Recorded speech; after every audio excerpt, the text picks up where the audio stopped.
Hello everyone, welcome back to Storytime Naija.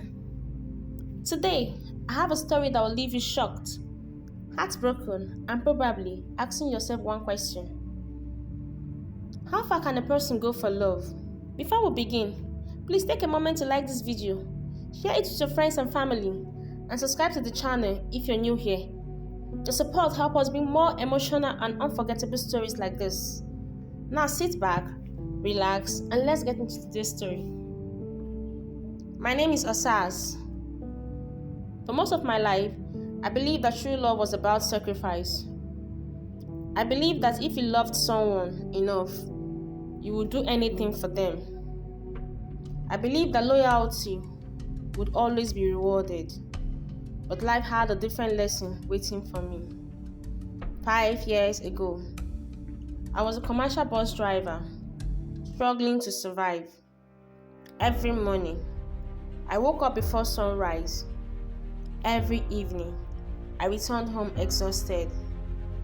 The money was never enough, but I was grateful because I had something many rich men did not have: a loving wife, or at least that was what I thought. My wife, Ejiro, had been with me through difficult times. When I had nothing, she stayed. When business was bad, she encouraged me. When people mocked me for being poor, she stood by my side. I trusted her completely. There was nothing I wouldn't do for her. Then one day, everything changed. Ejiro suddenly became very sick. At first, we thought it was a minor illness, but her condition kept getting worse. The hospital visits became more frequent. The medical bill became more expensive. And one afternoon, the doctor called me into his office. The look on his face told me something was wrong. Very wrong. "Mr. Osas," he said quietly, "your wife needs urgent treatment." I felt my heart racing. "How much will it cost?" I asked. The doctor mentioned an amount that nearly made me collapse. More money than I've ever seen in my life. As I walked out of the hospital, I felt completely helpless. The woman I loved was fighting for her life, and I didn't know how to save her. I borrowed money from friends. I borrowed from relatives. I sold my motorcycle. I even sold the small piece of land my late father left for me. Still, it wasn't enough. Days passed. My wife became weaker. Every time I saw her lying on that hospital bed, I felt like I was losing her. Then one evening, someone approached me with a dangerous suggestion. A suggestion that would change my life forever. At first, I rejected it immediately. But desperation has a way of changing people, especially when the person you love is dying. A few weeks later, I made a decision that nobody in my family knew about. Not my mother, not my brothers, not even my wife. I sold one of my kidneys.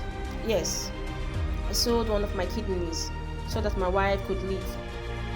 The money paid for her treatment. The doctors did their work, and by the grace of God, Ejiro survived. I thought my nightmare was finally over. I thought our lives would return normal.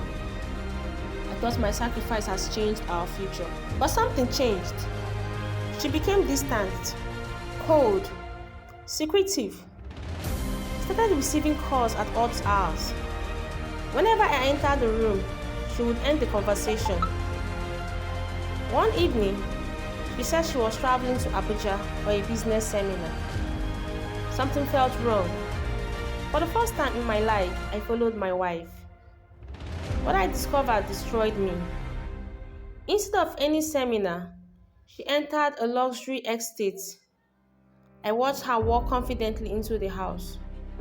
Then a man opened the door. Not just any man, a wealthy businessman everyone in town knew. He hugged her. Then he kissed her. My knees almost gave away. I stood outside in the rain for nearly an hour, unable to move, unable to breathe.